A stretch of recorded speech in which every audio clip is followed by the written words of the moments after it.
in that table that I showed you guys from W3 Schools in the last video, we saw a lot of stuff in here, and I wanted to come back to it just a little bit to look at some of these. All right, so these are just shortcuts. So let's come over here.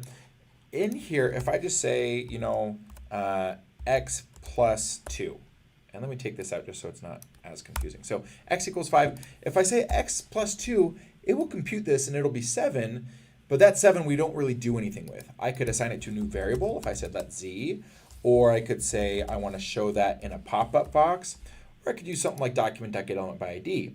But this isn't going to assign it back to a variable. Now, one thing that was very common in programming was users or programmers would want to assign a piece of data back to a variable. So if I wanted to add 2 onto x, for example, I could just say x plus equals 2. All right, and so right here, if I said alert x, and let me take that out for now. That's a comment, so it won't run. Watch what happens. Okay, x is 5, and then it'll add 2 to it, and then we'll just output x. Okay, hang on, let's let it run again. Okay, so it says 5.5. Let's see what's going on. Oh, I'm referencing the wrong JavaScript file. There we go. All right, so let me save that. Okay, and now you can see it outputs 7. Okay, and so it not only did the math, but it also reassigned a piece of data in a variable. Okay, well, I can do the same thing with minus equals, which would subtract 2 from it. If I save that, you can see now it's 3. I can do the same thing with times equals. Okay, and if we refresh this, let's go ahead and refresh that. Now it's 5 times 2, and it reassigns that back to x.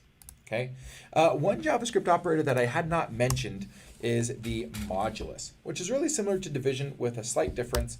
So if I said 20 divided by 3, okay, and let's go ahead, we'll just alert that for now, and let's see what that is.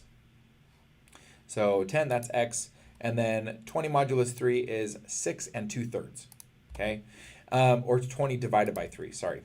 But if I say 20 modulus 3, it says 2, okay? 2 is what was left over after 3 went into 20 as many times as it could completely. So 3 went into 18 6 times, and then there was 2 left over, and that's what that modulus gives us. Okay, and I only bring that up because that is also one of the shortcuts that was in that table that you'll see. Okay, the other main shortcut is x plus plus or x minus minus. That is the same thing as saying x plus equals 1.